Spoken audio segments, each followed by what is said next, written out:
Hello everyone. इस session में हम लोग इकोनॉमिक एंड सोशल डेवलपमेंट के क्वेश्चंस को कवर करेंगे परीक्षावाड़ी से। और परीक्षावाड़ी कितना ज़्यादा इंपॉर्टेंट है वो आप सभी को मालूम होना चाहिए, क्योंकि इसमें पिछले 30 वर्षों में जितने भी प्रश्न आए हुए हैं आर्थिक और सामाजिक विकास से, उन सारे क्वेश्चन को इसमें कवर किया गया है। चाहे वो सेंट्रल लेवल का कोई एग्ज़ाम हो, चाहे स्टेट लेवल का एग्ज़ाम हो, यूपीएससी का क्वेश्चन हो, वनडे का एग्जामिनेशन हो, हर एग्जामिनेशन के क्वेश्चन को इसमें लिया गया है आर्थिक एवं सामाजिक विकास से।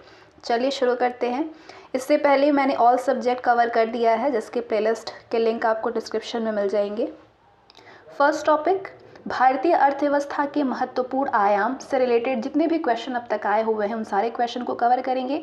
और नंबर ऑफ क्वेश्चन बहुत ज़्यादा हैं, तो इसीलिए हम लोग थोड़ा स्पीड में ही करेंगे ताकि आप लोगों के रिवीजन फटाफट से होते रहे। चलिए, अर्थतंत्र में ज्ञान, तकनीकी कुशलता, शिक्षा आदि को किस प्रकार की पूंजी माना जाता है? मानवीय पूंजी। भारत में ग्रामीण अवस्थापना विकास कोष कार्यक्रम को क्रियान्वित करने वाली मुख्य संस्था कौन सी है? नाबार्ड। आर्थिक वृद्धि किसका परिचायक है? प्रति व्यक्ति वास्तविक आय में सुस्थिर वृद्धि का परिचायक है।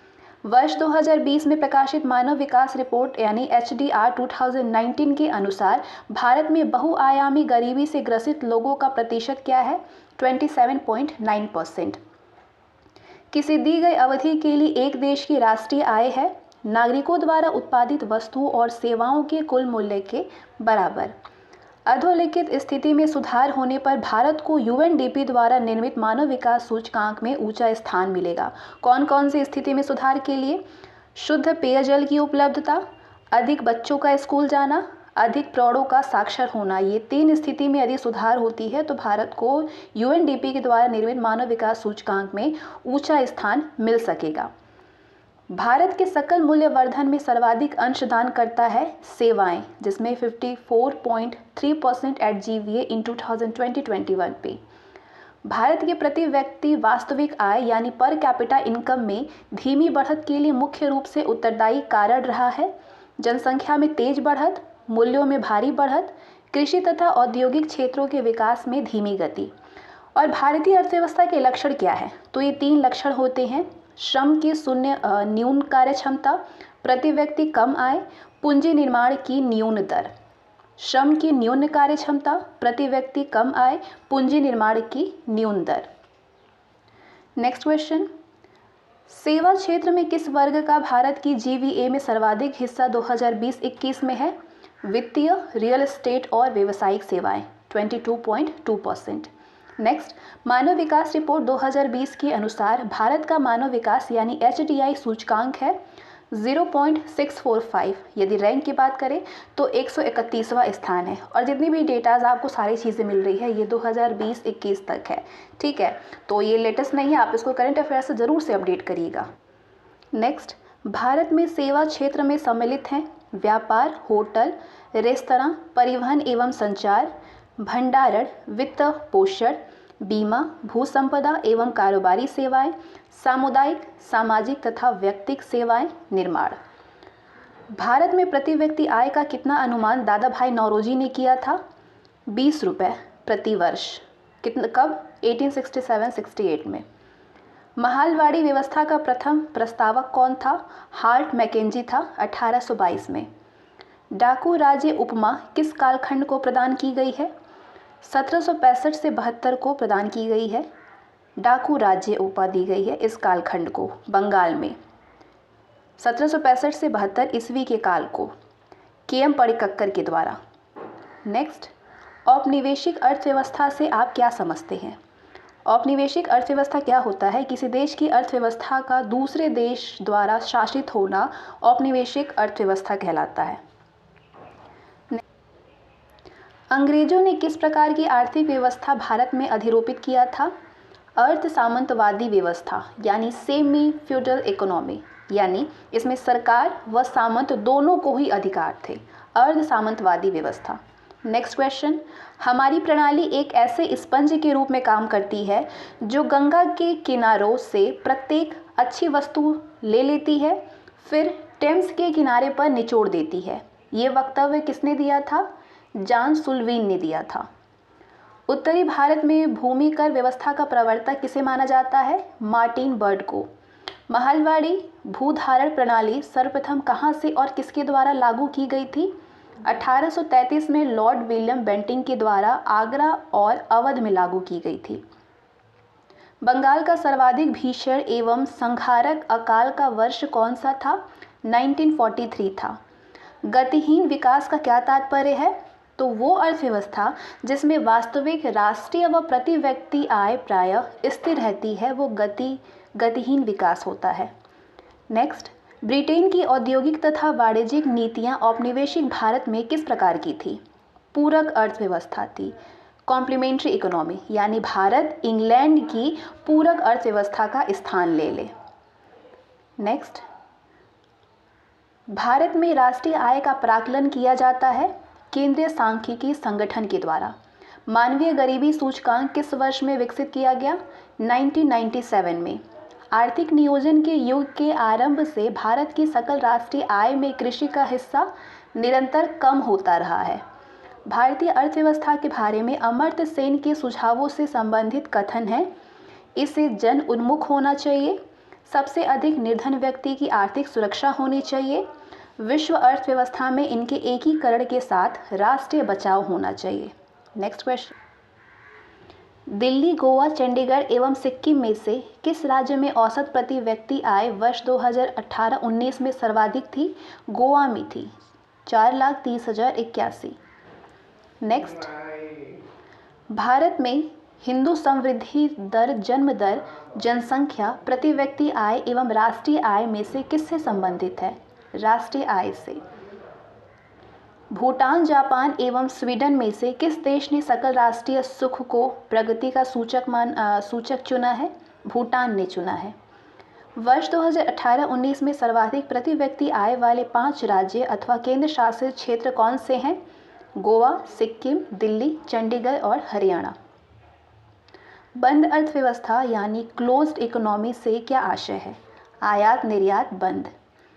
भारतीय अर्थव्यवस्था ने किस वर्ष में 11वीं योजना के संदर्भ में सर्वाधिक समृद्धि दर प्राप्त की थी?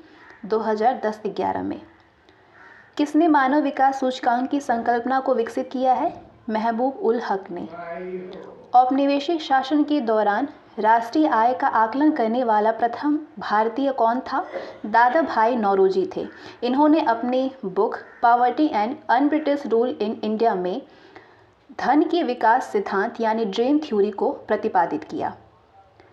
The land system of British India किस विद्वान की उपयोगी कृति है? BH बेडेन पावेल का। दादा भाई नौरोजी ने धन निष्कासन को कौन सी संज्ञा प्रदान की थी? अनिष्टों का अनिष्ट यानी एविल ऑफ ऑल एविल्स। अब इस बॉक्स में कुछ इंपॉर्टेंट तथ्य हैं। ब्रिटिश भारत में अर्थव्यवस्था से जुड़ी प्रथाएं क्या हैं? 3 कठिया प्रथा। इस प्रथा के अंतर्गत चंपारण बिहार के किसानों को अपने अंग्रेज बागान मालिकों के अनुबंध पर अपनी जमीन के करीब 3/20 भाग पर नील की खेती करना अनिवार्य होता था। ये था 3 कठिया प्रथा। ददनी प्रथा क्या थी? इस प्रथा के अंतर्गत ब्रिटिश व्यापारी भारतीय उत्पादकों, कारीगरों एवं शिल्पियों को अग्रिम पेशगी यानी संविदा के रूप में धन देते थे। कमियोटी प्रथा। इस प्रथा के अंतर्गत बिहार एवं उड़ीसा में कृषि दास के रूप में खेती करने वाले कुर्मी जाति के लोग अपने मालिकों के द्वारा प्राप्त ऋण पर दी जाने वाली ब्याज की राशि के बदले में जीवन भर इनकी सेवा करते थे। ये था कमियोटी प्रथा। नेक्स्ट क्वेश्चन है, विश्व में सर्वप्रथम औद्योगिक क्रांति कहाँ पे हुई थी? इंग्लैंड में। भारत में आधुनिक उद्योग का प्रारंभ किसके द्वारा और कौन सी मिल स्थापना के साथ माना जाता है? 1854 में CN ढेबर द्वारा मुंबई में सूती मिल की स्थापना के साथ। सार्वजनिक निर्माण विभाग यानी PWD की स्थापना कब की गई थी? 1854 में डलहौजी के समय में। जमा धनराशि करेंसी भौतिक परिसंपत्ति एवं शेयर्स और डिबेंचर में से किस एक का भारत में घरेलू बचतों में सर्वाधिक हिस्सा है? भौतिक परिसंपत्तियों का। यदि एक दी हुई समयावधि में कीमतें तथा मौद्रिक आय दोनों दोगुनी हो जाए तो वास्तविक आय क्या होगा? वास्तविक आय अपरिवर्तित रहेगी। मिश्रित अर्थव्यवस्था क्या है?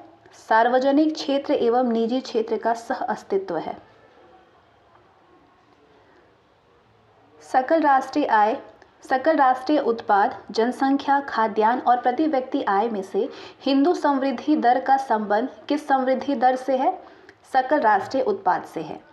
यूएनडीपी की मानव विकास रिपोर्ट 2020 के अनुसार एचडीआई सूचकांक में 189 देशों में भारत का स्थान क्या है? 131वां है। 2018 में 129वां था। भारत के सकल घरेलू उत्पाद में भिन्न क्षेत्रों के योगदान का सही ह्रासमान क्रम क्या है? सेवा उद्योग, कृषि। उत्तर प्रदेश एवं बिहार में से किस राज्य की प्रति व्यक्ति वार्षिक आय न्यूनतम वर्ष 2018-19 में आंकी गई थी? बिहार में 4,09,082। किसी अर्थव्यवस्था में उत्पादन वृद्धि, प्राविधिक तथा संस्थागत परिवर्तन किसके द्योतक हैं? आर्थिक विकास के। अर्थव्यवस्था में आर्थिक समृद्धि के मापक हैं जीडीपी, जीएनपी एवं प्रति व्यक्ति आय। किसी देश की आर्थिक समृद्धि का सबसे उपयुक्त मापदंड है उसका प्रति व्यक्ति वास्तविक आय। अब ये है भारत में सर्वप्रथम उद्योगों की स्थापना किस वर्ष स्थापना हुई थी, किस स्थान पे हुई थी, उद्योग कौन से हैं। तो इसमें जितने भी स्टार आपको दिख रहे हैं ये बहुत बार पूछे गए हैं, यानी ये वेरी वेरी इंपॉर्टेंट है, तो इस पर आप ज़्यादा ध्यान दें। सूती वस्त्र की स्थापना हुई थी, सूती वस्त्र उद्योग की स्थापना 1818 में हुई थी, फोर्ट ग्लोस्टर कोलकाता में। कागज़ का 1832 में, श्रीरामपुर पश्चिम बंगाल में। सीमेंट उद्योग का, चीनी उद्योग का 1840 में, बेतिया बिहार में।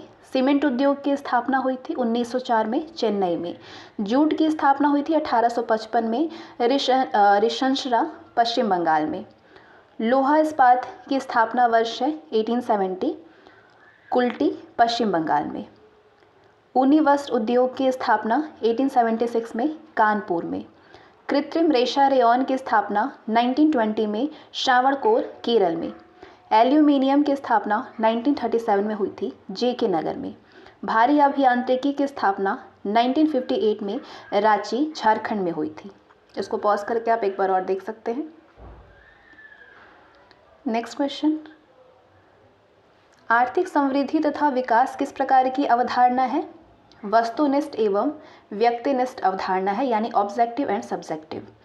आर्थिक विकास का मापन किसके द्वारा किया जाता है? जीवन की गुणवत्ता को प्रभावित करने वाले अनेक चरों से बने सूचकांक के द्वारा। भारतीय मूल के नोबेल पुरस्कार विजेता अर्थशास्त्री प्रोफेसर अमर्त्य सेन आर्थिक विकास को किस रूप से परिभाषित करते हैं? अधिकारिता यानी इंटाइटलमेंट और क्षमता यानी कैपेबिलिटीज के विस्तार के रूप में। प्रोफेसर सेन की दृष्टि में अधिकारिता तथा क्षमता का क्या तात्पर्य है? जीवन पोषण, आत्मसम्मान तथा स्वतंत्रता। जीवन की भौतिक गुणवत्ता सूचकांक का अधिकतम तथा न्यूनतम मूल्य कितना होता है? अधिकतम 100, न्यूनतम 1 होता है। पहला मानव विकास रिपोर्ट यूएनडीपी द्वारा कब जारी किया गया था? 1990-91 में। ओपेक देश में प्रति व्यक्ति आय दर अधिक होने के बावजूद मानव विकास रिपोर्ट में पिछड़े क्यों रहते हैं?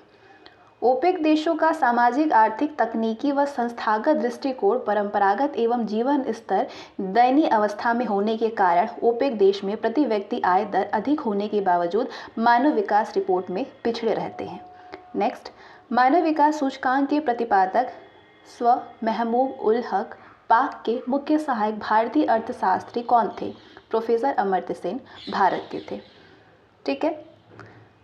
मानव विकास सूचकांक के प्रतिमान जीडीपी इंडेक्स का आकलन कौन और किसके आधार पर करता है? विश्व बैंक के द्वारा किया जाता है वस्तु और सेवा की क्रय शक्ति यानी पीपीपी के आधार पर। असमानता समायोजित मानव विकास सूचकांक आईएचडीआई और लिंग असमानता सूचकांक जीआईआई मूल्यों के निर्धारण को सर्वप्रथम किस मानव विकास रिपोर्ट यानी एचडीआई से शामिल किया गया? एचडीआई 2010 से। एचडीआई 2020 के अनुसार 2019 में मध्य मानव विकास सूचकांक मूल्य कितना होता है? 0.697 से 0.554 तक। नेक्स्ट क्वेश्चन, भारत मानव विकास सूचकांक मूल्य के किस श्रेणी के अंतर्गत आता है? मध्य मानव विकास सूचकांक के अंतर्गत। वर्तमान यानी 2018-19 में भारत में बचत अनुपात कितना था? जीडीपी के 30.1%। जैसे जैसे अर्थव्यवस्था का विकास होता है वैसे वैसे जीडीपी में तृतीय क्षेत्र का अंश बढ़ता है। दक्षिण एशिया के भारत, भूटान, श्रीलंका एवं म्यांमार में से किस देश ने सकल राष्ट्रीय प्रसन्नता को अपने नागरिक की कुशल क्षेम को सूचकांक के रूप में माना है? भूटान ने। नेपाल, श्रीलंका, भूटान एवं वर्मा में से कौन सा देश अपने धन को सकल राष्ट्रीय सुख के आधार पर नापता है, ना कि सकल राष्ट्रीय उत्पाद के आधार पर? भूटान ने। अब नेक्स्ट, असर्शन एंड रीजन। कथन है, भारत में पिछले 10 वर्षों 2005 से 15 में आर्थिक विकास लगभग स्थिर रहा है। कारण, खाद्यान्न का उत्पादन भी पिछले कई वर्षों से बढ़ घट रहा है। तो यहाँ पे तो ए गलत है लेकिन आर सही है। ठीक है।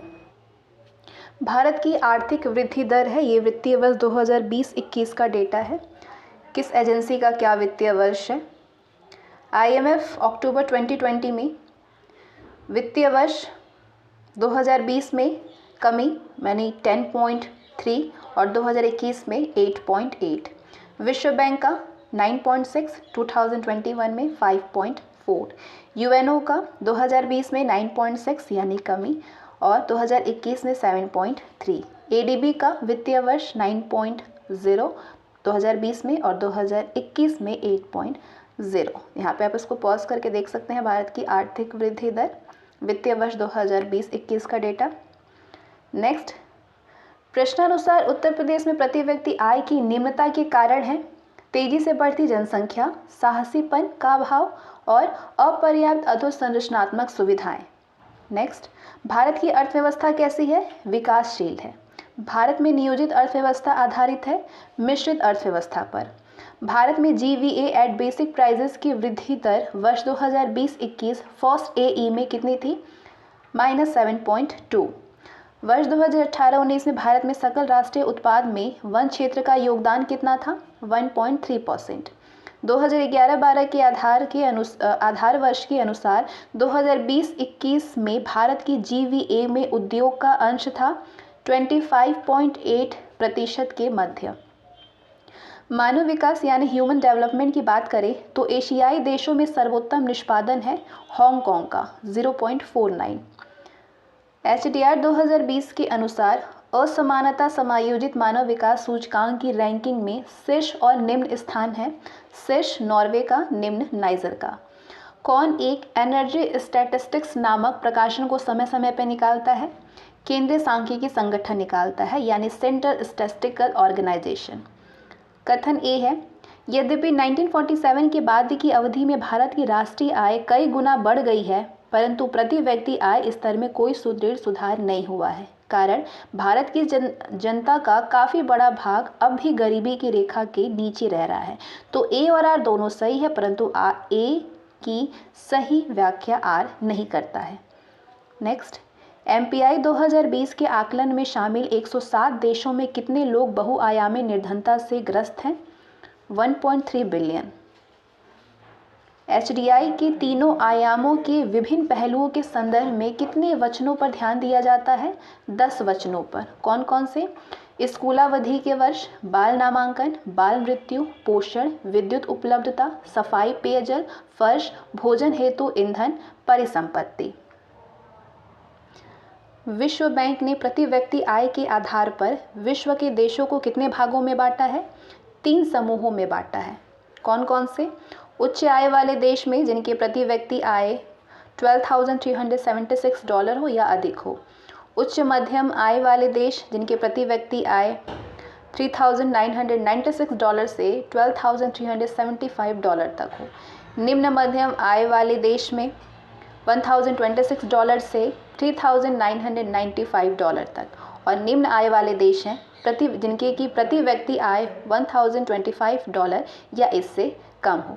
ये जो स्रोत है वो world bank current physical year 2020 है। नेक्स्ट, भारत में ग्रामीण आय प्रायः नगरीय आय से कम है। प्रश्नानुसार इस संदर्भ में अधोलिखित कारण उत्तरदायी है। कौन कौन से कारण उत्तरदायी है? किसान बहुत बड़ी संख्या में निरक्षर हैं। भारत में ग्रामीण आय नगरीय आय से कम है। इसका क्या कारण है, कौन से कारण उसके लिए उत्तरदायी हैं? तो किसान बहुत बड़ी संख्या में निरक्षर हैं और वैज्ञानिक कृषि के बारे में उनका ज्ञान नगण्य है। विनिर्मित उत्पादों की तुलना में प्राथमिक उत्पादों का मूल्य कम होता है। उद्योगों में निवेश की तुलना में कृषि में निवेश कम हुआ है। तो ये सारे कारण उत्तरदायी हैं। नेक्स्ट, अधोलिखित कारणों से भारत में प्रति व्यक्ति आय में वृद्धि की दर धीमी है। उच्च पूंजी उत्पाद अनुपात, जनसंख्या वृद्धि की ऊंची दर। नेक्स्ट, मानव विकास सूचकांक के अंतर्गत आते हैं साक्षरता दर, जन्म के समय आयु संभाविता तथा वास्तविक क्रय शक्ति पर प्रति व्यक्ति सकल देशीय उत्पादन। नेक्स्ट क्वेश्चन, देश के समूह के साथ व्यापार करने की औपचारिक पद्धति को क्या कहा जाता है? Trade ventures. नेक्स्ट क्वेश्चन, वर्तमान मूल्यों यानी करेंट प्राइसेस पर प्रति व्यक्ति आय पर कैपिटा इनकम की वृद्धि दर यानी ग्रोथ रेट स्थिर मूल्यों यानी कांस्टेंट प्राइसेस पर प्रति व्यक्ति आय की वृद्धि दर से अपेक्षाकृत अधिक है, क्योंकि वर्तमान मूल्यों पर प्रति व्यक्ति आय की वृद्धि में ध्यान रखा जाता है किसका? मुद्रास्फीति की वृद्धि दर का। नेक्स्ट, पद राष्ट्रीय आय निरूपित करता है बाजार कीमतों पर सकल राष्ट्रीय उत्पाद, मूल्यह्रास और अप्रत्यक्ष करों को घटा करके सब्सिडी जोड़कर। राष्ट्रीय आय नई धारणा के अनुसार फरवरी 2015 में GVA at basic prices. Next, वैश्विक मानव विकास रिपोर्ट 2020 के अनुसार वर्ष 2019 में भारत का प्रति व्यक्ति सकल राष्ट्रीय आय कितना डॉलर है? $6,681। नेक्स्ट क्वेश्चन, वर्ष 2018-19 में शीर्ष 3 GSDP वृद्धि दर वाले राज्य अथवा संघ कौन थे? गोवा 14.46%, त्रिपुरा 9.95% और तेलंगाना 9.53%। अक्टूबर 2019 में अंतर्राष्ट्रीय मुद्रा कोष द्वारा जारी रिपोर्ट में वर्ष 2019 में भारत का सकल घरेलू उत्पाद कितना बताया गया था? $2.9 ट्रिलियन बताया गया था। भारतीय अर्थव्यवस्था के संदर्भ में अधोलिखित कथन सही है। GDP यानी सकल घरेलू उत्पाद में सार्वजनिक क्षेत्र के प्रतिशत अंश में विगत एक दशक में कमी आई है। नेक्स्ट क्वेश्चन, एक खुली हुई अर्थव्यवस्था में अर्थव्यवस्था की राष्ट्रीय आय है। CIGXM का क्रमशः अर्थ है उपभोग, निवेश, सरकारी खर्च, कुल निर्यात और कुल आयात। क्या होगा इसका? Y = C+I+G+ ब्रैकेट में X - M। Y यानी राष्ट्रीय आय बराबर होता है, राष्ट्रीय आय बराबर होगा उपभोग में निवेश को जोड़कर, उपभोग और निवेश में सरकारी खर्च को जोड़कर, उसके बाद इन तीनों में यानी उपभोग, निवेश, सरकारी खर्च में हम आपके कुल निर्यात में से कुल आयात को निकाल देंगे, उसके बाद इसको ऐड कर देंगे। यानी फॉर्मूला क्या बनेगा? Y = C+I+G+ ब्रैकेट में X - M। Next question, Bharat में बचत और पूंजी निर्माण की ऊंची दर होते हुए भी समृद्धि दर कम होने का क्या कारण है? ऊंचा पूंजी अथवा उत्पाद अनुपात। ऊंचा पूंजी अथवा उत्पाद अनुपात। नेक्स्ट क्वेश्चन, भारत में पूंजी निर्माण के आंकड़े एकत्रित करने का काम कौन करता है? भारतीय रिजर्व बैंक और केंद्रीय सांख्यिकी संगठन करता है।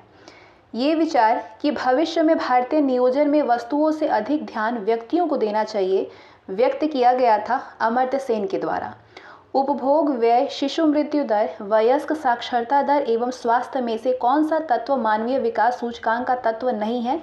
शिशु मृत्यु दर नहीं है। जीवन प्रत्याशा यानी लाइफ एक्सपेक्टेंसी, वास्तविक प्रति व्यक्ति आय, सामाजिक असमानता एवं प्रौढ़ साक्षरता में से कौन सा मानव विकास सूचकांक में शामिल नहीं है? सामाजिक असमानता नहीं है। हरित सूचकांक किसके द्वारा विकसित किया गया था? विश्व बैंक का पर्यावरणीय एवं सामाजिक सुस्थिर विकास प्रभाग के द्वारा, यानी world bank environmentally and social sustainable development division. Next question,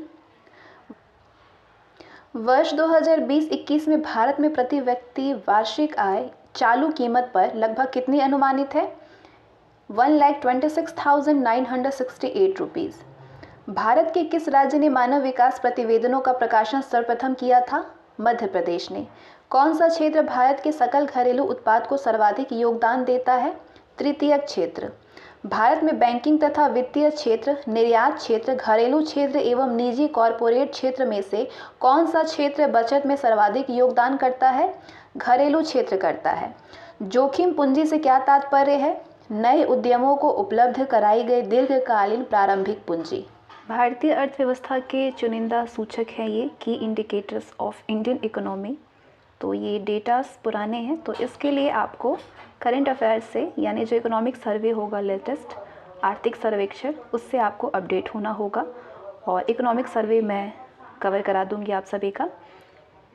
तो ग्रोथ रेट जीडीपी जो है, जीडीपी का ग्रोथ रेट 2017-18 में 7.0 था, 2018-19 में 6.1 हुआ, 2019-20 में 4.2 था और 2020-21 में कोविड के टाइम पे -7.7 हो गया।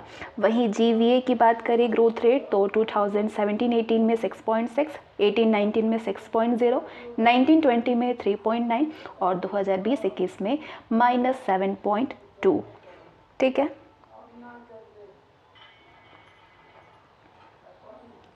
अब अगला टॉपिक आते हैं हम भारत में आर्थिक नियोजन। भारत में राष्ट्रीय एवं राज्य स्तर पर निर्धनता के अनुमानों के लिए केंद्र अभिकरण नोडल एजेंसी था योजना आयोग।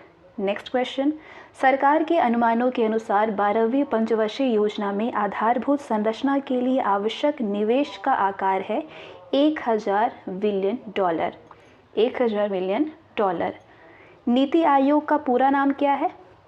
राष्ट्रीय भारत परिवर्तन संस्थान। नेक्स्ट क्वेश्चन, नीति आयोग नामक संस्था कब अस्तित्व में आई थी? 1 जनवरी 2015 को। 12वीं पंचवर्षीय योजना में केंद्र, राज्य तथा संघ क्षेत्रों द्वारा किस क्षेत्र पर सबसे अधिक व्यय प्रस्तावित है? सामाजिक सेवाओं पे। प्रथम राष्ट्रीय मानव विकास रिपोर्ट कब जारी किया गया था? 2002 में। पिछड़े देशों के लिए रोलिंग प्लान का सुझाव किसके द्वारा दिया गया था? जी मिर्डल के द्वारा। नेक्स्ट क्वेश्चन, देश में सर्वाधिक समृद्धि दर प्राप्त की गई थी 11वीं पंचवर्षीय योजना में। कितना परसेंट? 7.9%। ध्यान रखिएगा। भारत में पंचवर्षीय योजना को स्वीकार करने का अंतिम अधिकार था राष्ट्रीय विकास परिषद को है। 12वीं पंचवर्षीय योजना के दिशा निर्देश पत्र का प्रकरण रहा है तीव्रतर, संपोषणीय और अधिक समावेशी विकास। अधोलिखित योजनाओं और कार्यक्रमों का सुमेल सही है। प्रथम योजना में कार्यक्रम था सामुदायिक विकास, द्वितीय योजना का तीव्र औद्योगिकरण, तृतीय योजना में आधारभूत उद्योगों का प्रसार हुआ, चतुर्थ योजना का कार्यक्रम स्वावलंबन की प्राप्ति एवं स्थिरता के साथ समृद्धि, पंचम योजना न्यूनतम आवश्यकता कार्यक्रम। Next question, national development council यानी राष्ट्रीय विकास परिषद का मुख्य संबंध होता था पंचवर्षीय योजनाओं के अनुमोदन से। नियोजन पूर्वापेक्षित समझा गया था संतुलित सामाजिक आर्थिक विकास के लिए, विकास के लाभ समरूप में विस्तृत करने के लिए, आंचलिक विषमताओं को दूर करने पर ध्यान केंद्रित करने के लिए, उपलब्ध संसाधनों के उपयोग को अधिकतम बनाने के लिए। अगला क्वेश्चन है, कृषि, सामाजिक सेवा, यातायात एवं ऊर्जा में से किस क्षेत्र को 10वीं योजना परिव्यय में सर्वाधिक प्रतिशत आवंटित किया गया था? ऊर्जा में। 12वीं पंचवर्षीय योजना के लक्ष्य के संबंध में सही है। योजना के दौरान जीडीपी में 8% की वृद्धि हुई। सेवा क्षेत्र में वृद्धि 10% करना था। बचत जीडीपी के प्रतिशत के रूप में 36.2 करना। निवेश दर 38.7% करना। ये आपका 12वीं पंचवर्षीय योजना के लक्ष्य के संबंध में बातें हैं। अगला क्वेश्चन है, 12वीं पंचवर्षीय योजना में औद्योगिक विकास की जो दर निश्चित की गई है वो दर थी 8.1%। भारत की क्रमिक पंचवर्षीय योजनाओं में आर्थिक आयोजन का सामान्य लक्ष्य माना जाना चाहिए तीव्र आर्थिक समृद्धि को सुनिश्चित करना, उद्योगों के विकास तथा औद्योगिकरण की रणनीति की योजना, उद्योगों के विकास तथा औद्योगिकरण की रणनीति किस योजना का अंग थी? द्वितीय योजना का। भारतीय रिजर्व बैंक के द्वारा CRR में वृद्धि से अर्थव्यवस्था में मौद्रिक तरलता में कमी आती है।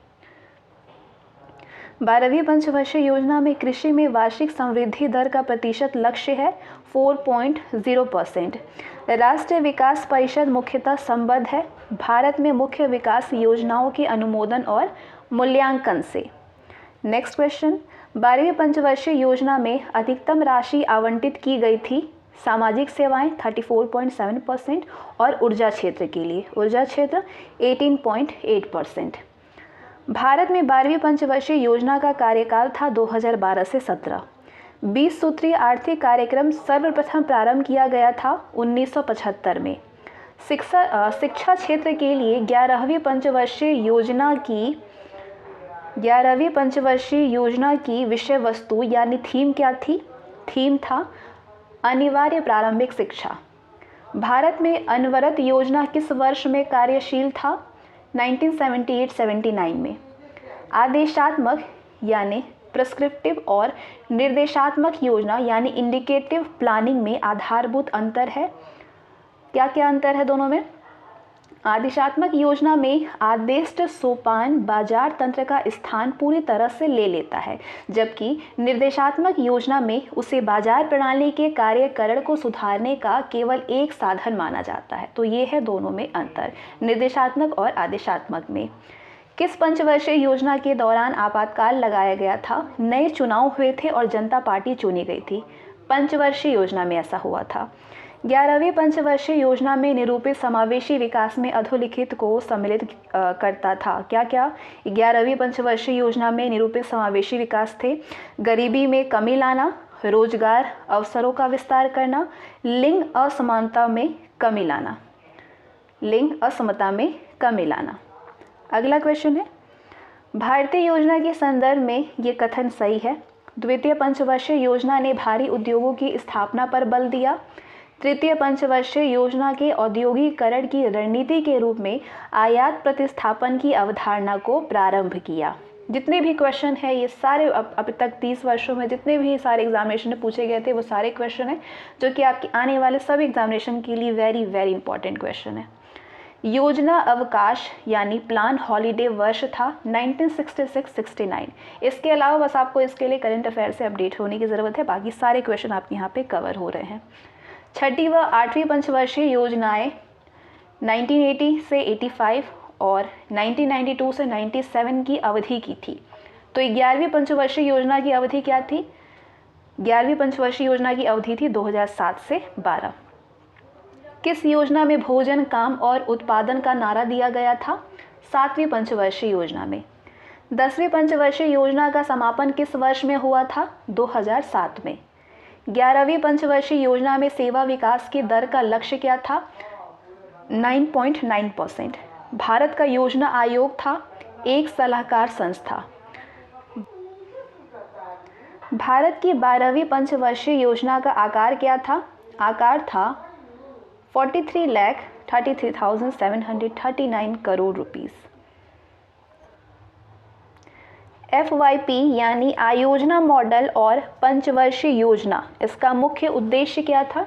ये सारे निवेश आपको मिलेंगे करोड़ों में रुपए, और ये है योजना। उसकी समयावधि किस मॉडल पे आधारित थी? केंद्र बिंदु क्या था?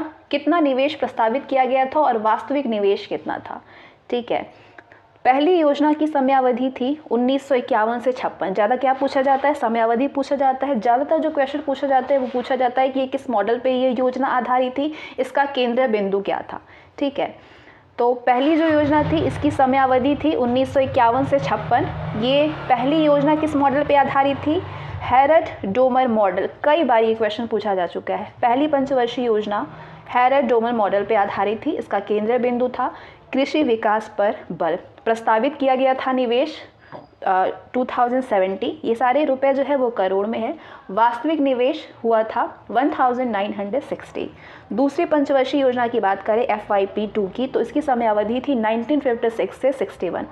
दूसरी योजना नेहरू महालनोबिस का मॉडल पे आधारित था, जिसका केंद्र बिंदु था आधारभूत एवं भारी उद्योगों का विकास। प्रस्तावित निवेश 4800, वास्तविक निवेश हुआ था 4672। FYP थर्ड की समय अवधि थी तीसरी योजना की 1961 से 66। मॉडल जे सैंडी, सुखमय चक्रवर्ती एवं महालनोबिस मॉडल का प्रभाव। केंद्र बिंदु आत्मनिर्भर व स्वतः स्फूर्ति अर्थव्यवस्था। प्रस्तावित निवेश 7500, वास्तविक निवेश 8577। FYP4 समय 1969 से 74 तक चौथी पंचवर्षीय योजना चली थी, जिसका मॉडल था अशोक रुद्र एलन एस मात्रे मॉडल। केंद्र बिंदु स्थिरता के साथ आत्मनिर्भरता, ये भी कई बार पूछा जा चुका है। प्रस्तावित जो निवेश किया गया था वो 15,900 था और वास्तविक जो निवेश हुआ था वो 15,799 था। FYP5 1974 से 79 तक DP धर मॉडल। केंद्र बिंदु निर्धनता उन्मूलन तथा आत्मनिर्भरता। प्रस्तावित निवेश 37,250, वास्तविक निवेश 39,426। FYP6 की समयावधि 1980 से 85 थी। किस मॉडल पर आधारित था? आगत निर्गत मॉडल का ये विस्तार था। इसका जो केंद्र बिंदु था वो गरीबी निवारण तथा रोजगार सृजन था छठवीं पंचवर्षीय योजना का, जिसमें कि वास्तविक निवेश प्रस्तावित निवेश रखा गया था 95,500 और वास्तविक जो निवेश हुआ वो 1,09,292 था। FYP7 की समयावधि 1985 से 1990, 1985 से 90। मॉडल वस्तु मजदूरी मॉडल। केंद्र बिंदु था सातवें का कृषि विकास प्रेरित समृद्धि रणनीति। प्रस्तावित निवेश 1,80,000, वास्तविक 2,18,730। FYP8 आठवीं योजना की समयावधि 1992 से 97 थी। John W Miller model. केंद्र बिंदु मानव संसाधन का विकास। प्रस्तावित 4,34,000, वास्तविक निवेश हुआ 4,95,670। FYP9 समय 1997 से 2000। मॉडल आगत निर्गत मॉडल। केंद्र बिंदु था सामाजिक न्याय और समानता के साथ आर्थिक समृद्धि, कई बार पूछा जा चुका है। नौवीं पंचवर्षीय योजना का केंद्र बिंदु था सामाजिक न्याय और समानता के साथ आर्थिक समृद्धि, जिसमें ये प्रस्तावित निवेश था, ये वास्तविक निवेश था। FYP10 की बात करें 2002 से 2007 तक चला था। मॉडल था योजना आयोग का पत्र। केंद्र बिंदु था सामाजिक न्याय तथा समता के साथ आर्थिक विकास। FYP11 की बात करें तो 2007 से 12 तक ये योजना थी। योजना आयोग का पत्र मॉडल था। केंद्र बिंदु तीव्रतर और अधिक समावेशी विकास। और 12वीं पंचवर्षीय योजना जो कि 2012 से 17 तक चला, जो कि अब है, योजना आयोग का पत्र मॉडल पर आधारित है। 2012 से 17 समयावधि है। केंद्र बिंदु तीव्रतर, संपोषणीय और अधिक समावेशीय विकास। ठीक, अब एक नोट है यहाँ पे, 6 वार्षिक योजनाएं चली थी। इनमें 3 वार्षिक योजना तीसरी योजना के दौरान, 1 वार्षिक योजना छठी योजना के दौरान तथा 2 वार्षिक योजना 8वीं योजना के दौरान चली थी, जिसमें जो निवेश 2004-05 के मूल्य अनुसार था। आगे बढ़ते हैं। स्वतंत्रता के बाद की ग्रामीण विकास एवं रोजगार कार्यक्रम है ये। स्वतंत्रता के बाद जो ग्रामीण विकास और रोजगार कार्यक्रम चलाए गए थे उसका प्रारंभ किस वर्ष हुआ था और प्रारंभ करने वाली संस्था कौन थी, व्यक्ति कौन था? सबसे पहले ये ग्रामीण विकास कार्यक्रम है CDP यानी सामुदायिक विकास परियोजना। प्रारंभ वर्ष है 1952। प्रारंभ करने वाली संस्था है भारत सरकार। राष्ट्रीय विस्तार सेवा यानी NES, प्रारंभ वर्ष 1953, भारत सरकार के द्वारा। अधिक उपज प्रजाति कार्यक्रम यानी HYVP, प्रारंभ वर्ष है 1965-66। प्रारंभ करने वाली संस्था भारत सरकार। NDP राष्ट्रीय प्रदर्शन योजना 1965 में प्रारंभ हुआ। ICAR संस्था ने प्रारंभ किया। CADP कमान क्षेत्र विकास कार्यक्रम प्रारंभ हुआ 1974-75 में भारत सरकार के द्वारा। सूखा अंशकृत क्षेत्र कार्यक्रम यानी DPAP 1973 में प्रारंभ हुई भारत सरकार के द्वारा। समन्वित बाल विकास योजना 1975 में प्रारंभ हुई भारत सरकार के द्वारा। मरुभूमि विकास कार्यक्रम यानी DDP 1973 में प्रारंभ हुई भारत सरकार के द्वारा। केंद्रीय ग्रामीण स्वच्छता कार्यक्रम 1986 में प्रारंभ हुई भारत सरकार के द्वारा। कुटीर ज्योति कार्यक्रम 1988 से 1990 तक इसका प्रारंभ वर्ष था, भारत सरकार के द्वारा प्रारंभ किया गया। जवाहर रोजगार योजना 1989-90 में प्रारंभ वर्ष है इसका, भारत सरकार के द्वारा प्रारंभ किया गया। सांसद स्थानीय क्षेत्र विकास कार्यक्रम 1993 में भारत सरकार के द्वारा। प्रधानमंत्री रोजगार योजना 1993 में भारत सरकार के द्वारा। रोजगार आश्वासन योजना 1993 में भारत सरकार के द्वारा। वाटरशेड विकास कार्यक्रम 1994-95 में भारत सरकार के द्वारा। राष्ट्रीय सामाजिक सहायता कार्यक्रम 1995 में भारत सरकार के द्वारा। ग्रामीण रोजगार सृजन कार्यक्रम 1995 में खादी एवं ग्रामोद्योग के द्वारा। जवाहर ग्राम समृद्धि योजना 1999 में भारत सरकार के द्वारा। स्वर्ण जयंती ग्राम स्वरोजगार योजना 1999 में केंद्र एवं राज्य सरकार के द्वारा प्रारंभ किया गया। अन्नपूर्णा योजना 2000 में भारत सरकार के द्वारा प्रारंभ किया गया। ठीक है। अंत्योदय अन्न योजना 2000 में भारत सरकार के द्वारा ये प्रारंभ किया गया, ये कार्यक्रम प्रारंभ हुआ था, ये योजना। संपूर्ण ग्रामीण रोजगार योजना 2001 में केंद्र और राज्य सरकार के द्वारा। प्रधानमंत्री ग्रामोदय योजना 2001 में भारत सरकार के द्वारा। खाद्यान्न बैंक योजना 2001-2 में भारत सरकार के द्वारा। ग्रामीण भंडारण योजना 2002 में भारत सरकार के द्वारा। राष्ट्रीय सम विकास योजना 2003-4 में योजना आयोग के द्वारा चलाई गई। हरियाली परियोजना 2003 में भारत सरकार के द्वारा लाया गया, पूरा 2003 में भारत सरकार के द्वारा। विशेष कृषि उपज योजना 2004 में भारत सरकार के द्वारा। काम के बदले अनाज का राष्ट्रीय कार्यक्रम 2004 में भारत सरकार के द्वारा।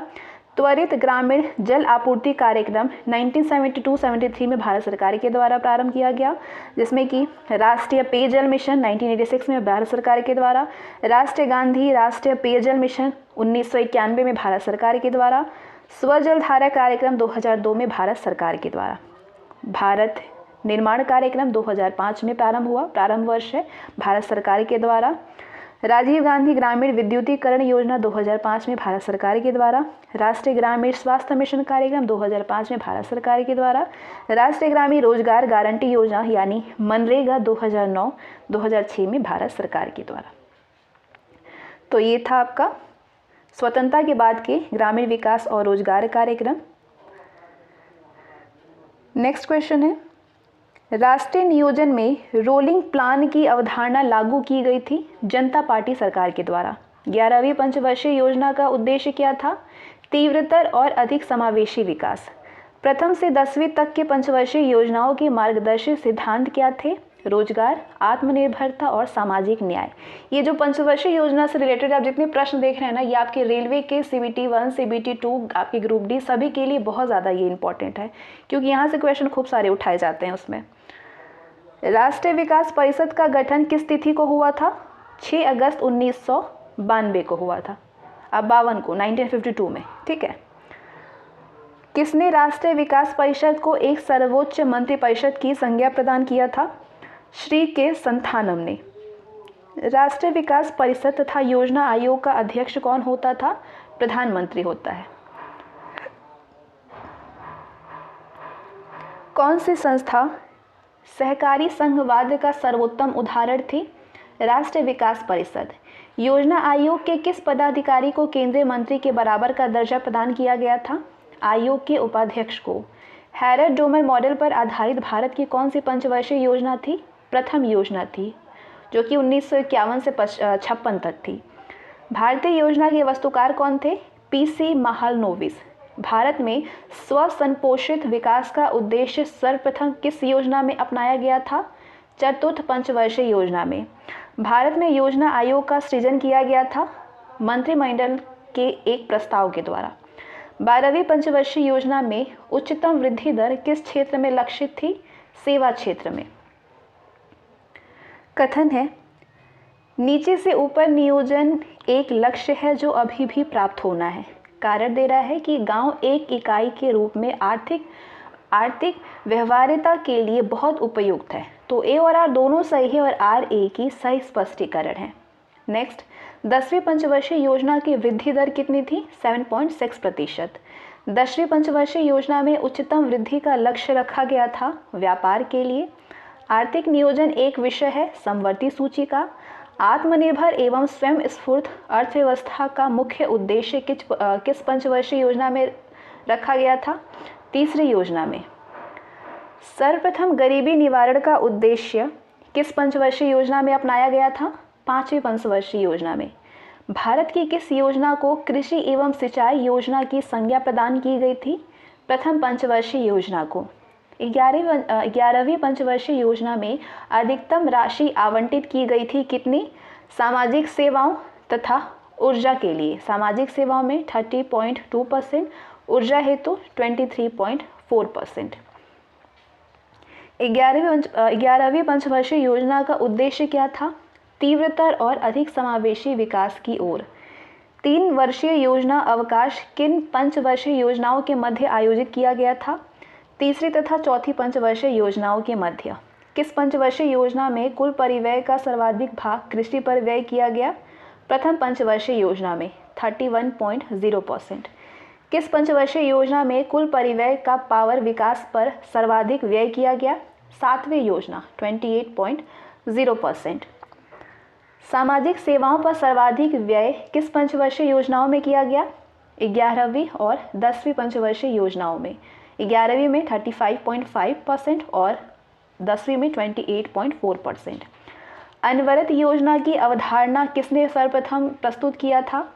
गुन्नार मेडल ने अपनी पुस्तक एशियान ड्रामा में। अनवरत योजना को भारत में लागू करने का श्रेय किसे प्राप्त है? प्रोफेसर डीटी लकड़ावाला को। अगला प्रश्न है, अगला टॉपिक है मानव एवं समावेशी विकास। ट्राइसेम एक कार्यक्रम है ग्रामीण विकास का। अब जो क्वेश्चन आएंगे वो आपके मानव एवं समावेशी विकास से आएंगे। इससे पहले मैंने हिस्ट्री, जिसमें कि आपके एंशिएंट, मेडिवल और मॉडल, मैंने तीनों कवर कर दिया है। आपके ज्योग्राफी भी मैंने वर्ल्ड और इंडियन कवर कर दिया है। फिजिकल को अलग से कवर किया है। साइंस भी मैंने physics, chemistry and bio cover कर दिया है। सारे के लिंक आपको डिस्क्रिप्शन में मिल जाएंगे। सारे आप जो प्रीवियस ईयर जो 30 वर्षों में सारे प्रश्न पूछे गए हैं वो सारे आपके उससे कवर हो जाएंगे, क्योंकि पिछले वर्ष के ही प्रश्न ज़्यादातर आपके बनते हैं। तो इसको पढ़ लेते हैं ना, तो आपके बहुत सारे क्वेश्चन तैयार हो जाएंगे। तो ट्राइसेम जो है वो एक ग्रामीण विकास का कार्यक्रम है। नीमराणा जो टिकाऊ आर्थिक विकास का मॉडल है वो अवस्थित है राजस्थान में। सतत विकास लक्ष्य के एजेंडा 2030 में कितने मूल लक्ष्य निर्धारित किए गए हैं? 17। धारणीय विकास भावी पीढ़ियों में अपनी आवश्यकताओं को पूरा करने के सामर्थ्य से समझौता किए बगैर वर्तमान की आवश्यकताओं को पूरा करता है। इस परिप्रेक्ष्य में धारणीय विकास का सिद्धांत किस सिद्धांत के साथ स्वाभाविक रूप से जुड़ा हुआ है? धारणीय क्षमता से जुड़ा हुआ है। शहरी क्षेत्र में गरीबी रेखा औसतन कितने कैलोरी प्रतिदिन प्रति व्यक्ति का मानक भारतीय योजना आयोग द्वारा निर्धारित किया गया था? 2100। भारत में निर्धनता के स्तर का आकलन किया जाता है परिवार के उपभोग व्यय के आधार पर। FAO के the state of food security and nutrition in the world 2020 की रिपोर्ट के अनुसार भारत में कितने प्रतिशत लोग कुपोषित दशा में पाए गए हैं? 14%, यानी 18.92 करोड़ लोग। योजना आयोग की जुलाई 2013 में जारी रिपोर्ट के अनुसार भारत के किस राज्य में सर्वाधिक निर्धनता जनसंख्या निवास करती थी? उत्तर प्रदेश में 98.19 लाख और बिहार में 358.1। सबसे ज़्यादा उत्तर प्रदेश में, फिर बिहार में।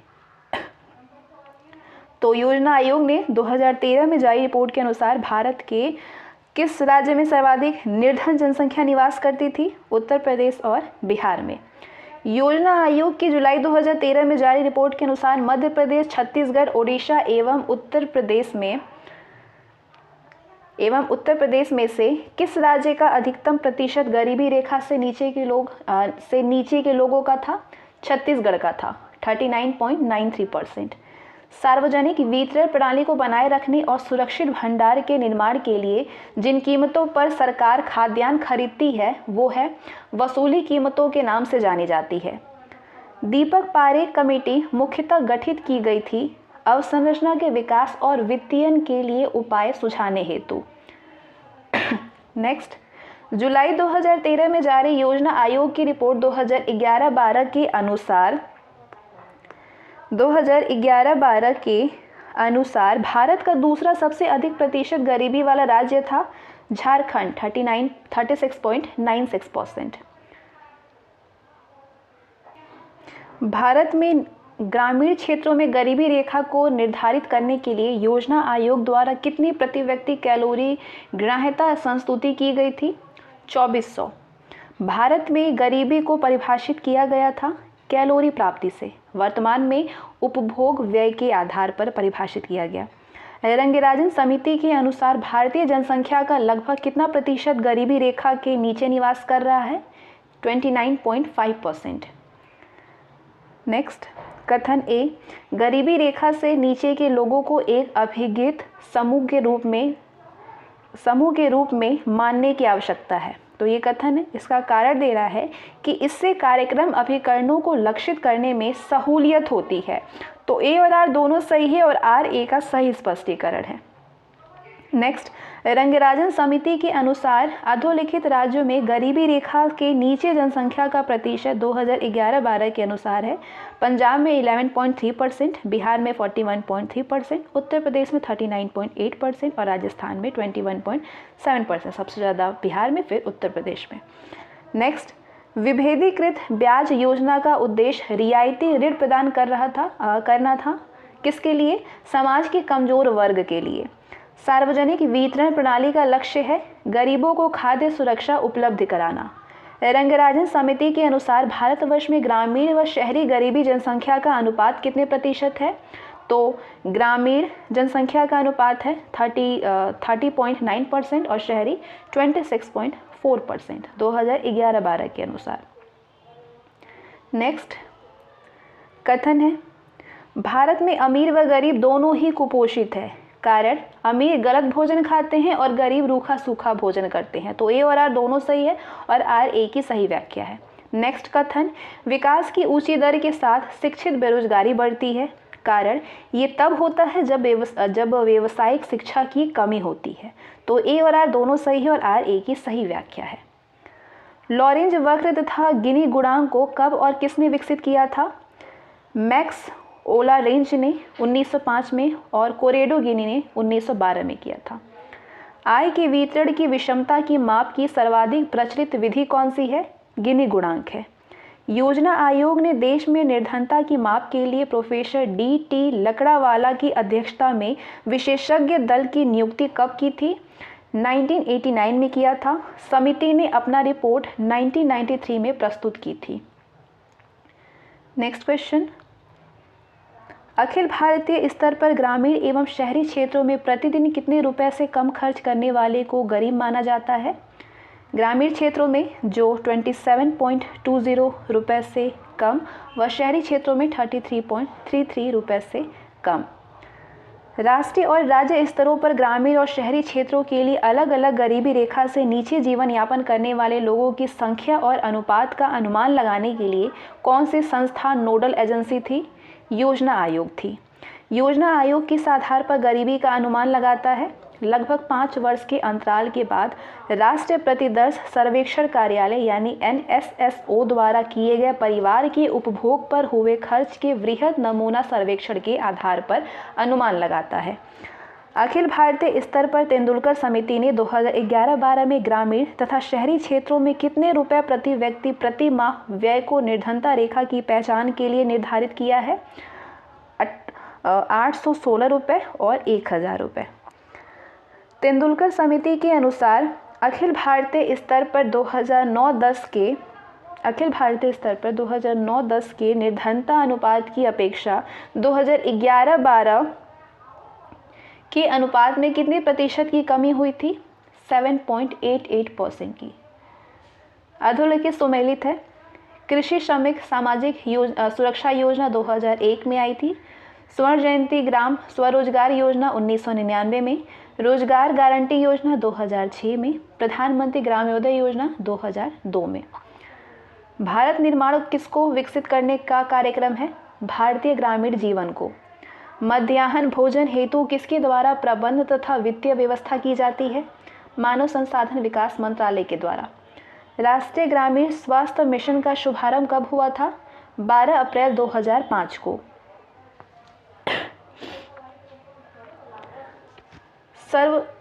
सर्व शिक्षा अभियान का लक्ष्य प्राथमिक शिक्षा को सभी को उपलब्ध कराना था 2007 तक। केंद्रीय बजट 2019-20 में राष्ट्रीय शिक्षा मिशन के लिए कितने करोड़ रुपए की धनराशि आवंटित की गई? 38,547। न्यूनतम आवश्यकता कार्यक्रम की संकल्पना अंत्योदय दृष्टिकोण, भूख से मुक्ति दृष्टिकोण, मानव में विनियोजन दृष्टिकोण एवं अधोसंरचना विकास दृष्टिकोण में से किस एक की पर्यायवाची है? अधोसंरचना विकास दृष्टिकोण का। नेक्स्ट क्वेश्चन, भारत निर्माण के अंतर्गत सम्मिलित तत्व हैं ग्रामीण आवास, ग्रामीण जल आपूर्ति, ग्रामीण विद्युतीकरण, ग्रामीण टेलीफोन, ग्रामीण सड़कें, सिंचाई लाभ कार्यक्रम। कपाट एक स्ववित्त संस्था है जो किसके अधीन कार्य करती है? ग्रामीण विकास मंत्रालय के अधीन कार्य करती है। निर्मल ग्राम पुरस्कार योजना का उद्देश्य है शौच स्वच्छता। मिड डे मील योजना कब प्रारंभ हुई थी? 1995 में। बंधुआ मजदूर उन्मूलन अधिनियम किस वर्ष में स्थापित किया गया? 1975 में। छिपी बेरोजगारी से तात्पर्य है किसी कार्य में कम व्यक्तियों के बजाय अधिक व्यक्तियों का लगे रहना। प्रधानमंत्री ग्रामोदय योजना यानी PMGY को प्रारंभ करने का मुख्य उद्देश्य क्या है? मूलभूत ग्रामीण आवश्यकताओं को उपलब्ध करना। 2017-18 के आवधिक श्रम बल सर्वेक्षण यानी PLFS के अनुसार भारत में बेरोजगारी की दर सर्वाधिक व सबसे कम किस राज्य में पाई जाती है? नागालैंड, मेघालय में। आम आदमी भारतीय बीमा योजना सामाजिक सुरक्षा प्रदान करती है ग्रामीण क्षेत्र में निर्धनता की रेखा से नीचे रहने वाले सभी भूमिहीन श्रमिकों को। स्वर्ण जयंती स्वरोजगार योजना की स्थापना वर्ष था 1999। महात्मा गांधी राष्ट्रीय ग्रामीण रोजगार गारंटी अधिनियम ग्रामीण क्षेत्रों में एक वर्ष में कितने दिनों का रोजगार सुनिश्चित करता है? 100 दिनों का। किस समिति ने सिफारिश की थी कि कैलोरी की खपत को गरीबी रेखा का मानदंड बनाने से परहेज करना होगा? सुरेश तेंदुलकर समिति ने। किस योजना में निर्धनता को पूर्णतः समाप्त करने का लक्ष्य रखा गया था? 8वीं पंचवर्षीय योजना में। योजना आयोग द्वारा लकड़ावाला समिति का गठन किया गया था निर्धनता के निवारण हेतु। ग्रामीण एवं शहरी क्षेत्रों की गरीबी रेखा निर्धारण हेतु क्रमशः 2400 एवं 2100 कैलोरी प्रतिदिन प्रति व्यक्ति की निर्धारण पद्धति योजना आयोग द्वारा कब स्वीकार किया गया था? 1969 में। लकड़ावाला फॉर्मूले में शहरी एवं ग्रामीण निर्धनता के आकलन हेतु किसको आधार बनाया गया था? औद्योगिक एवं कृषि श्रमिकों की उपभोक्ता मूल्य सूचकांक को। कपाट का संबंध है ग्रामीण कल्याण कार्यक्रमों की सहायता व मूल्यांकन से। भारत में कृषि, औद्योगिक, सेवा एवं व्यापार में से किस क्षेत्र में प्रच्छत्र बेरोजगारी पाई जाती है? कृषि क्षेत्र में पाई जाती है। संकल्प परियोजना जुड़ी है समापन से HIV और एड्स के। जननी सुरक्षा योजना यानी GSY प्रतिस्थापित की गई है राष्ट्रीय मातृत्व लाभ परियोजना को। अभी मैच द कॉलम है। कार्यक्रम किस वर्ष प्रारंभ हुआ था? ट्राइसेम प्रारंभ हुआ था अगस्त 1979 में। NREP अक्टूबर 1980 में। GRY अप्रैल 1989 में। SGSY अप्रैल 1999 में। DDUGI पंडित दीनदयाल उपाध्याय ग्राम ज्योति योजना 25 जुलाई 2015 में प्रारंभ हुआ था। मेक इन इंडिया 25 सितंबर 2014 में। प्राथमिक शिक्षा कोष की स्थापना 2005 में किस प्रकार की गई थी? केंद्र सरकार के द्वारा शिक्षा उपकर लगाकर। प्रधानमंत्री श्री नरेंद्र मोदी ने स्किल इंडिया मिशन की शुरुआत 15 जुलाई 2015 को कहां से किया था? नई दिल्ली से। स्वर्ण जयंती ग्राम स्वरोजगार योजना में सम्मिलित किया गया था IRDP, ट्राइसेम और ड्वाक्रा। अब अगला जो क्वेश्चन है वो स्टेट PCS का है। कथन निष्कर्ष। संप्रति भारत में गरीबी की व्यापकता के बारे में स्थिति स्पष्ट नहीं है। कारण गरीबी निवारण कार्यक्रमों में व्यापक परिवर्तन किए गए हैं। तो ए और आर दोनों सही है, लेकिन आर ए की सही व्याख्या नहीं करता है। तेंदुलकर समिति ने 2004-05 और 2009-10 में किस आधार पर तेंदुलकर समिति ने 2004-05 और 2009-10 में किस आधार पर निर्धनता रेखा का आकलन किया था? प्रति व्यक्ति मासिक उपभोग व्यय के आधार पर किया था। आगे बढ़ने से पहले यहाँ पे ध्यान दें, जो कि देश में गरीबी का आकलन है, ये विश्व बैंक के अनुसार 2015 का आंकड़ा है। ठीक है, 2015 का है ये आप SDR 2020 वर्ष 2019 में 2011-12 का है, जून 2013 को ये जारी हुआ था। एक एक नज़र में आप इसको देख लीजिए, वैसे आप करंट से अपडेट रहें। इंटरनेशनल पावर्टी लाइन मील 175.7, रेट 17.4%। इसको आप पॉज करके देख सकते हैं। SDR 2020 भारत में UNDP के द्वारा बहुआयामी गरीबी सूचकांक यानी MPI है 27.9%। NSSO के 68वें चक्रानुसार 2011-12 में अखिल भारतीय 21.92%। योजना आयोग 2013 में जारी की 20 जून 2013 में अखिल भारतीय 21.9%, ग्रामीण क्षेत्र में 25.7%, शहरी क्षेत्र में 13.7%। ठीक है, रंगराजन समिति जुलाई 2014 में प्रस्तुत हुई, अखिल भारतीय 29.5%। अब ये है गरीबी मापन की कुछ अवधारणाएं। कैसे गरीबी मापन की जाती है? गरीबी रेखा यानी पावर्टी लाइन, जब रेखा आय या उपभोग व्यय का स्तर है जो अपने सभी नागरिकों के लिए समाज में रहने का न्यूनतम स्तर दिखाने के लिए वांछनीय माना जाता है। ये न्यूनतम स्तर निरपेक्ष या सापेक्ष संदर्भों में परिभाषित किया जा सकता है। निरपेक्ष गरीबी रेखा प्रायः आय के रूप में परिभाषित किया जाता है। ये एक औसत प्रति व्यक्ति के लिए न्यूनतम ऊर्जा या कैलोरी की आवश्यकता के रूप में परिभाषित किया जाता है। ठीक है, हेड काउंट रेशियो यानी HCR, ये एक समाज के लोगों का वो अनुपात या प्रतिशत है जिनकी आय या खर्च गरीबी रेखा के नीचे रहती है। गरीबी मापन के लिए इस विधि का सबसे अधिक इस्तेमाल किया जाता है, HCR का। अब PG की बात करेंगे, पावर्टी गैप यानी गरीबी अंतराल। तो गरीबी अंतराल संकेतक यानी पावर्टी गैप इंडिकेटर विश्व बैंक विकास अनुसंधान समूह द्वारा नामित किया गया है। ये लोगों की प्रति व्यक्ति आय प्रति उपभोग की सूचनाओं का उपभोग करते हुए गरीबी की माप की जाती है। ठीक है, ये जो है लोगों की प्रति व्यक्ति आय और प्रति उपभोग की सूचनाओं का उपयोग करते हुए गरीबी की माप की जाती है। गरीबी का मापन व्यक्तियों द्वारा $1.90 प्रतिदिन से नीचे या ऊपर रहने पर आधारित होती है। अब हम लॉरेंज चक्र के बारे में बात करें, जो कि बहुत इंपॉर्टेंट है। लॉरेंज वक्र ये आय का संचयी प्रतिशत और जनसंख्या के संचयी प्रतिशत के बीच के संबंधों को अभिव्यक्ति करता है।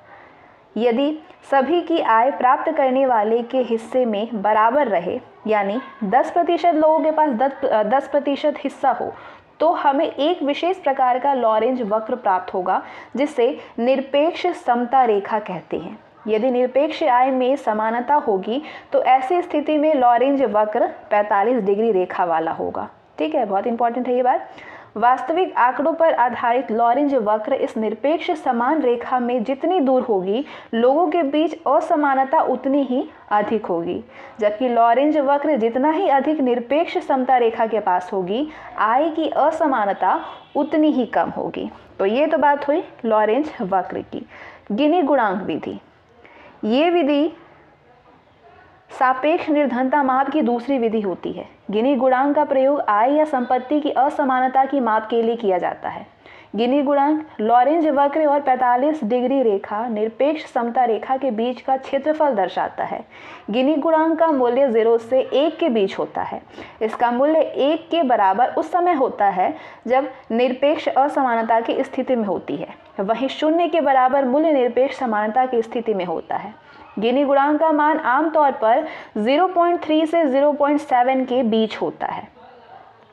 प्रतिदिन $1.90 की गरीबी रेखा, इसके आधार पर विश्व बैंक के द्वारा अति गहन निर्धनता को परिभाषित किया जाता है। इसके आधार पर प्रतिदिन जिनकी आय $1.90 से कम होती है उन्हें गरीबी रेखा के नीचे माना जाता है। 2015 में इसे 13.4% बताया गया था। अगला क्वेश्चन है, निर्धनता रेखा का आकलन किया गया था प्रति व्यक्ति मासिक उपभोग व्यय के आधार पर। रंगराजन समिति के अनुसार देश में निर्धनों की कुल कितनी संख्या है? देश में निर्धनों की संख्या है 3629.9 लाख। 2011-12 की बात है ये। शहरी तथा ग्रामीण निर्धनता अनुपात में 2011-12 में तेंदुलकर समिति की रिपोर्टानुसार कितना अंतर है? 12%, यानी शहरी निर्धनता 13.7% की अपेक्षा ग्रामीण निर्धनता 12.2% अधिक है, 12.0% अधिक है। ठीक है। रंगराजन समिति के अनुसार 3 सर्वाधिक निर्धन राज्य कौन से हैं? छत्तीसगढ़, मणिपुर, ओडिशा। रंगराजन समिति के अनुसार, डेटा भी आप देखते रहे 11-12 का ही है। रंगराजन समिति के अनुसार केंद्र शासित प्रदेशों में राज्यों में से न्यूनतम निर्धनता किन में पाई जाती है? अंडमान निकोबार और गोवा में पाई जाती है। सामाजिक समूहों के आधार पर ग्रामीण तथा शहरी क्षेत्रों में सर्वाधिक निर्धन समूह कौन सा है? अनुसूचित जाति तथा अनुसूचित जनजाति। आधार एक कार्यक्रम है भारतीय नागरिकों को पहचान उपलब्ध कराने के लिए। 1995 में मध्याह्न भोजन योजना किसके लिए चलाई गई थी? प्राथमिक शिक्षा के सार्वभौमिकरण के लिए। राष्ट्रीय ग्रामीण स्वास्थ्य मिशन को आरंभ किया गया था 2005 में। 2020 के रोजगार के प्राथमिक क्षेत्र की हिस्सेदारी कितनी थी? 41%, सितंबर 2020।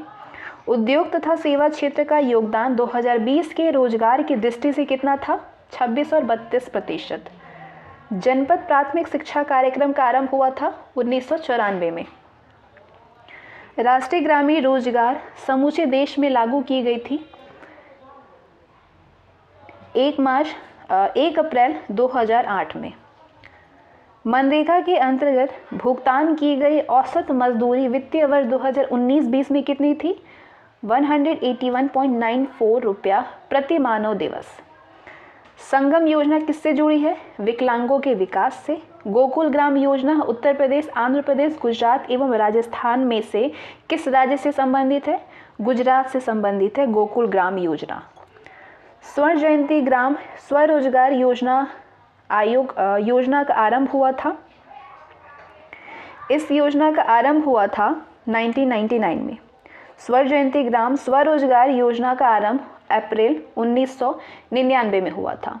रोजगार की प्रकृति में सर्वाधिक रोजगार किस क्षेत्र में रहा है? स्वरोजगार का रहा है। विनिर्माण यानी मैन्युफैक्चरिंग क्षेत्र का रोजगार प्रदान करने में क्या योगदान है? कुल रोजगार का वर्ष 2011-12 में 12.6%। वर्ष 2011-12 में असंगठित श्रम क्षेत्र की हिस्सेदारी कुल रोजगार में कितनी है? 82.7%। 11-12 में रोजगार समग्र वृद्धि दर कितनी थी? 2.0%। अब ये है समसामयिक योजनाएं और कार्यक्रम। ये योजना और परियोजना है, इनका प्रारंभ कब हुआ था? इसका उद्देश्य क्या है? प्रावधान क्या था? राष्ट्रीय स्वास्थ्य मिशन का प्रारंभ 2013 में हुआ। स्लम पुनर्वास परियोजना का प्रारंभ 2013-14 में हुआ। राष्ट्रीय कौशल विकास एजेंसी का प्रारंभ जून 2013 में। मेक इन इंडिया का प्रारंभ 25 सितंबर 2014 में हुआ, जिसका उद्देश्य भारत को विनिर्माण क्षेत्र का केंद्र बनाना है। सांसद आदर्श ग्राम योजना 11 अक्टूबर 2014। 31 मार्च 2019 तक प्रत्येक संसद को 3 आदर्श ग्राम का विकास करना है। प्रधानमंत्री धन योजना, जन धन योजना 28 अगस्त 2014 में प्रारंभ हुई। इस योजना का उद्देश्य सभी परिवारों की बैंक खाता तक पहुंच है। डिजिटल भारत 20 अगस्त 2014 में प्रारंभ हुई। देश को डिजिटल के साथ शक्ति संपन्न एवं सूचना अर्थव्यवस्था बनाना इसका मुख्य उद्देश्य है।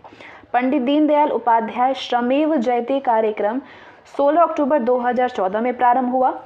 उद्देश्य की बात करें तो श्रम कानूनों में सुधार लाना और श्रमिकों के लिए विभिन्न पहलें करना। पंडित दीनदयाल उपाध्याय अंत्योदय योजना का प्रारंभ हुआ था 25 सितंबर 2014 में। इसका उद्देश्य और प्रावधान की बात करें तो शहरी व ग्रामीण क्षेत्रों में कौशल विकास एवं अन्य संसाधनों के माध्यम से रोजगार अवसरों की उपलब्धता बढ़ा करके निर्धनता को कम करना है। पंडित दीनदयाल उपाध्याय ग्राम ज्योति योजना का प्रारंभ हुआ था 20 नवंबर 2014 में। उद्देश्य ग्रामीण क्षेत्रों में विद्युत आपूर्ति सुनिश्चित करना। स्वच्छ भारत मिशन ग्रामीण 2 अक्टूबर 2014 को प्रारंभ हुआ। ग्रामीण परिवारों को शौचालय की सुविधा प्रदान करना इसका उद्देश्य है। बेटी बचाओ बेटी पढ़ाओ 22 जून 2015 में प्रारंभ हुआ।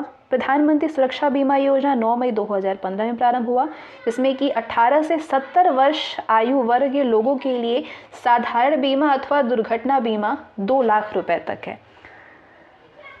प्रधानमंत्री जीवन ज्योति बीमा योजना 9 मई 2015 को प्रारंभ हुई, जिसका उद्देश्य है 18 से 50 वर्ष के लोगों के लिए 2 लाख का जीवन बीमा।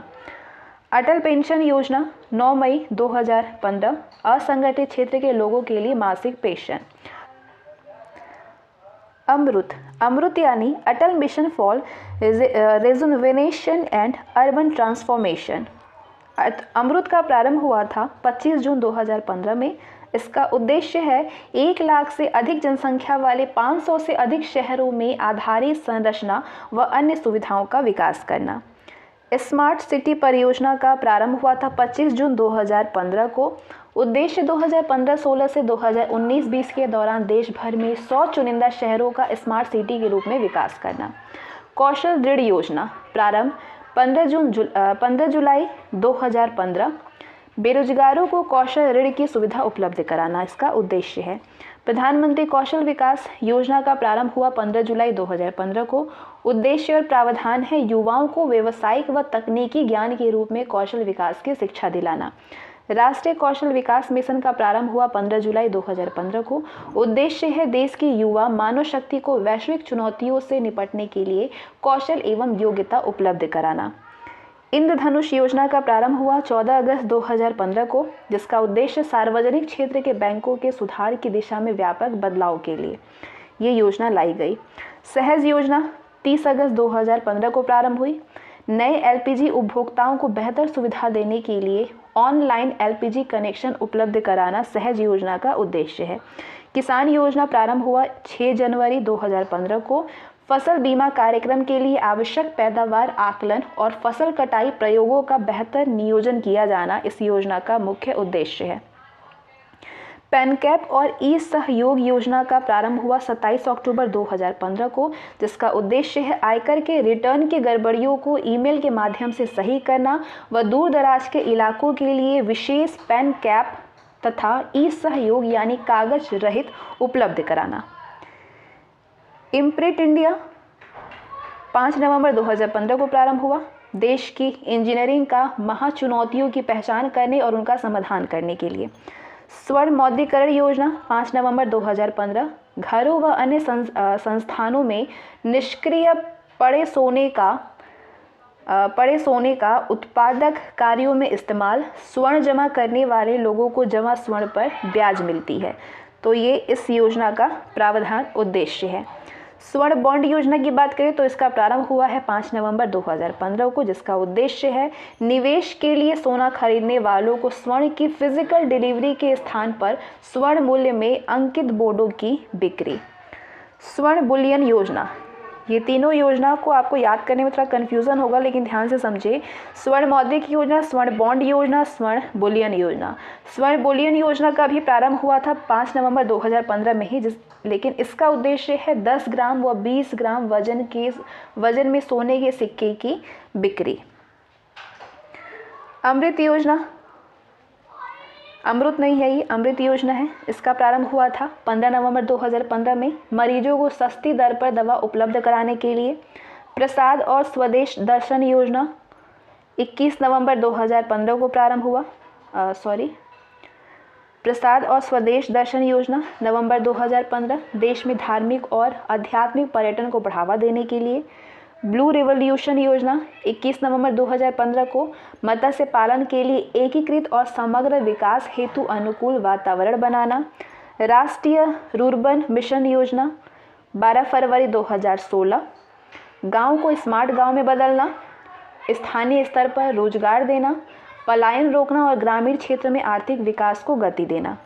तेजस्विनी योजना 22 दिसंबर 2015 विश्व बैंक की मदद से झारखंड सरकार द्वारा 11 से 24 वर्ष आयु की किशोरी, बालिका और महिलाओं को व्यावसायिक प्रशिक्षण हेतु तेजस्विनी योजना प्रारंभ की गई। उदय योजना का प्रारंभ हुआ 5 जनवरी 2016 को। इसका उद्देश्य है भयंकर कर्ज में डूबी राज्यों की बिजली वितरण कंपनियों को कर्ज से निजात दिलाने के लिए ये योजना लाई गई है। स्टैंड अप इंडिया 6 जनवरी 2016 को प्रारंभ हुआ, जिसका उद्देश्य है प्रावधान है SC ST व महिला उद्यमियों में उद्यमशीलता को बढ़ावा देने हेतु। स्टार्टअप इंडिया 16 जनवरी 2016 नए शुरू किए जा रहे उद्यमों को बढ़ावा देने हेतु अर्थात स्वरोजगार एवं प्रतिभा उपयोग यानी self employment of talent utilization SETU के शुरुआत हेतु। Shyama Prasad Mukherjee national rurban mission 21 फरवरी 2016 गांवों का क्लस्टर आधारित विकास। सबके लिए घर शहरी योजना प्रारंभ हुआ 25 जून 2015 को। शहरी क्षेत्रों में सभी पात्र यानी मलिन बस्तियों के निवासी व निर्धन जनों के लिए आवास की सुविधा उपलब्ध कराना। कृषि डाक प्रसार सेवा योजना का उद्देश्य है उन्नत बीजों में डाक के माध्यम से चिन्हित गांवों के किसानों तक पहुंचना। सेतु भारतम योजना 4 मार्च 2016 को प्रारंभ हुई। उद्देश्य है राष्ट्रीय राजमार्गों को रेलवे क्रॉसिंग रहित बनाने के लिए ओवर और अंडर ब्रिजों का निर्माण। उज्ज्वला योजना का प्रारंभ 1 मई 2016 को हुआ। BPL परिवारों को निःशुल्क LPG कनेक्शन देने के लिए इसका उद्देश्य है। सक्षम परियोजना 8 सितंबर 2016 उद्देश्य है देश भर में अप्रत्यक्ष कर प्रणाली के लिए एक नए नेटवर्क तैयार करने हेतु। उड़ान उड़े देश का आम नागरिक योजना 21 अक्टूबर 2016 को प्रारंभ हुई थी। इसका उद्देश्य है देश के छोटे शहरों में रहने वाले अधिकाधिक लोगों को हवाई यात्रा की सुविधा प्रदान करना। प्रधानमंत्री युवा योजना 9 नवंबर 2016 को प्रारंभ हुआ। उद्देश्य है युवा लोगों में उद्यमिता को बढ़ावा देने हेतु। प्रधानमंत्री आवास योजना ग्रामीण क्षेत्रों में प्रारंभ हुआ 20 नवंबर 2016 को। वर्ष 2022 तक प्रत्येक ग्रामीण परिवार को पर्यावरणीय रूप से सुरक्षित और सुदृढ़ पक्का मकान उपलब्ध कराना इसका उद्देश्य है। डिजिटल गांव योजना का प्रारंभ हुआ है 19 दिसंबर 2016 को। उद्देश्य है भारत सरकार ने गांवों में स्वास्थ्य व शिक्षा जैसी सेवाएं उपलब्ध कराने में प्रौद्योगिकी की मदद लेने हेतु। प्रवासी कौशल विकास योजना 30 सितंबर 2017 को प्रारंभ हुई थी, जिसका प्रावधान है उद्देश्य है प्रवासी भारतीयों के कौशल विकास के लिए प्रशिक्षण प्रदान करना। सौभाग्य योजना प्रारंभ की गई थी 25 सितंबर 2017 को। ग्रामीण एवं शहरी क्षेत्रों के सभी निर्धन परिवारों को निःशुल्क तथा अन्य स्थिति में 500 रुपये में बिजली कनेक्शन देना। आयुष्मान भारत राष्ट्रीय स्वास्थ्य संरक्षण योजना 21 मार्च 2018 में प्रारंभ हुई। इस योजना के तहत 10.74 करोड़ ग्रामीण और शहरी परिवारों की चिकित्सा के लिए 5 लाख रुपए का स्वास्थ्य बीमा करना। प्रधानमंत्री श्रम योगी मान धन योजना का प्रारंभ 5 मार्च 2019 को हुआ, जिसका उद्देश्य है असंगठित क्षेत्र के कामगारों को प्रति माह 3,000 रुपये का प्रावधान किया गया है। प्रधानमंत्री कुसुम योजना का प्रारंभ हुआ है 19 फरवरी 2019 को। किसानों को वित्तीय एवं जल सुरक्षा प्रदान करना इसका उद्देश्य है। निर्विक योजना का प्रारंभ 14 सितंबर 2019 को हुआ है, जिसमें इसका उद्देश्य है इस योजना का निर्यातकों की ऋण उपलब्धता को बढ़ाने और ऋण देने की प्रक्रिया को आसान बनाने के लिए। गरीब कल्याण रोजगार अभियान जून 2020 में कोविड-19 से प्रभावित घर वापस लौटने वाले प्रवासी कामगारों को सशक्त बनाना और अपने क्षेत्रों अथवा गांवों में आजीविका के अवसर उपलब्ध कराना इस अभियान का उद्देश्य है। आत्मनिर्भर भारत अभियान मई 2020 में आई। कोविड-19 के खिलाफ भारतीय अर्थव्यवस्था को मजबूत बनाने के लिए। नेक्स्ट क्वेश्चन है, वर्ष 2011-12 में सरकारी तथा निजी क्षेत्रों के समग्र रोजगार में महिला रोजगार की क्या हिस्सेदारी थी? 20.28%, 60.5 लाख। रोजगार गारंटी योजना ग्रामीण क्षेत्रों में रोजगार प्रत्याभूत करने के लिए वित्तीय सहायता देने का विचार करती है। गरीबी रेखा के नीचे रहने वाले ग्रामीण परिवारों के कम से कम एक पुरुष और एक महिला को। लॉर्ड केन्स के अनुसार विकसित देशों में बेरोजगारी का मूल कारण क्या है? समर्थ मांग या व्यय का अभाव। औद्योगिक श्रमिकों में कितनी प्रतिशत बेरोजगारी का विद्यमान रहना स्वाभाविक तथा अनिवार्य है? 2 से 3%। विकासशील देशों में ग्रामीण क्षेत्रों में किस प्रकार की बेरोजगारी मिलती है? अल्प रोजगार यानी अंडरएम्प्लॉयमेंट या अदृश्य बेरोजगारी, डिस्गाइज्ड अनएम्प्लॉयमेंट। सर्वप्रथम किस राज्य में रोजगार गारंटी योजना प्रारंभ किया गया था? महाराष्ट्र में। कृषि के बाद कौन सा क्षेत्र रोजगार में सर्वाधिक योगदान देता है? सेवाएं देती है 3.2%। 1930 में वैश्विक मंदी के समय विकसित देशों की अर्थव्यवस्था को मंदी से बाहर निकालने के लिए किस अर्थशास्त्री ने सिद्धांत प्रतिपादित किया था? जॉन मेनार्ड किन्स ने 1936 में। श्रम और रोजगार की दृष्टि से मानक वर्ष और पूर्ण रोजगार किसे कहते हैं? 8 घंटे प्रतिदिन कार्य के साथ 273 दिनों को। पूर्ण रोजगार की स्थिति में भी कौन सी बेरोजगारी अर्थव्यवस्था में विद्यमान रहती है? घर्षण जनित। General theory of unemployment, interest and money किसकी समृद्धि पुस्तक है, सुप्रसिद्ध पुस्तक है? जॉन मेनार्ड किन्स की। विकसित देशों में किस प्रकार की बेरोजगारी पाई जाती है? चक्रीय तथा घर्षण बेरोजगारी पाई जाती है। नियोजन गारंटी योजना नामक ग्रामीण रोजगार कार्यक्रम सर्वप्रथम कहाँ पे आरंभ किया गया? महाराष्ट्र में।